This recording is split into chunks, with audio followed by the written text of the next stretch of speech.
Okay, so yesterday I made fried oyster mushrooms and it was so good. I have to show you how to make them. So I bought a pack of fried oyster mushrooms from the Asian grocery store near my house. It came in like a pack like this. And so first what you want to do is take it out the packet. Don't rinse it because you don't want the water in it. And you're gonna just gently break it apart like this. So you have pieces like that, right? And I put the pieces in the bowl here. And the bottom part, I just cut this part off and I just take it and break it like that. Break them off into different size pieces and then just put it in my bowl. So this is what I'm using in place of an egg for the batter. I'm using about 3/4 cup of a plant-based milk, and I'm using macadamia nut milk. And this is a lemon, and I just put like a squeeze of that in there. So I have my mushrooms that are separated and in the bowl. And here I have the batter mixture that I'm gonna make. Is 1 cup of flour, and I'm using a gluten-free flour. And it came out just as fine as if it had gluten in it. And then these are my spices mixed. And I'll show you what I used.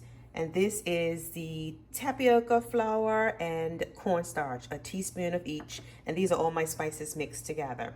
I put a teaspoon of onion powder, garlic powder, turmeric, nutritional yeast, and paprika, and then a couple of shakes of black pepper, and then some salt to how my liking is, right? So I'm gonna put my spices in with the flour, put the tapioca flour and cornstarch in there, and mix it all up.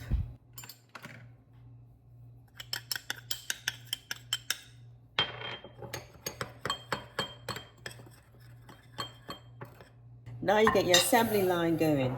You're gonna dip the mushrooms in the batter and then in the flour. Take the mushroom, dip it around in the milk mixture, dip it in my seasoned flour mixture, and then put it on my plate. Now I'm sure there's probably a quicker, efficient way to put them all in and mix them all up, but I find that oyster mushrooms break up a bit easily, so I kind of like to do it with my hands. But let's see, let's try it with a spoon.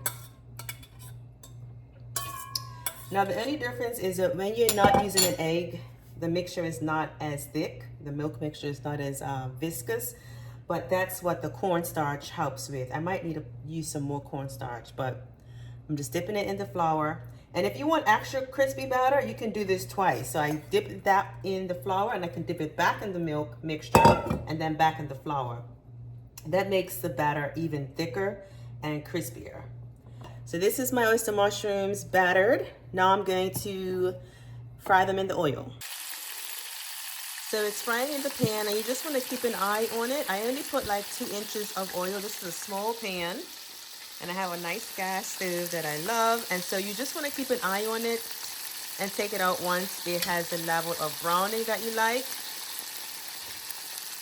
And I do not fry foods, but today is my birthday, and I was like, I felt like oyster mushrooms. So I'm frying oyster mushrooms because it's my business. So see, it looks brown. Although the batter's not as thick as I would like, I think I'm going to adjust the second batch. So I'm gonna let that fry a little bit more. Okay, so this is what it looks like, and it's nice and crispy. For the second batch, I double dipped it in the milk mixture and the flour, and that made it a bit more crunchy batter. I made a little saucy with barbecue sauce and mayonnaise, right? So then you just take it like, as Tabitha Brown says, like so, like that. Dip it in that bad boy. It's so good, y'all. Oh my gosh. So good. Anyway, have a wonderful day, and I'll see you in the next video.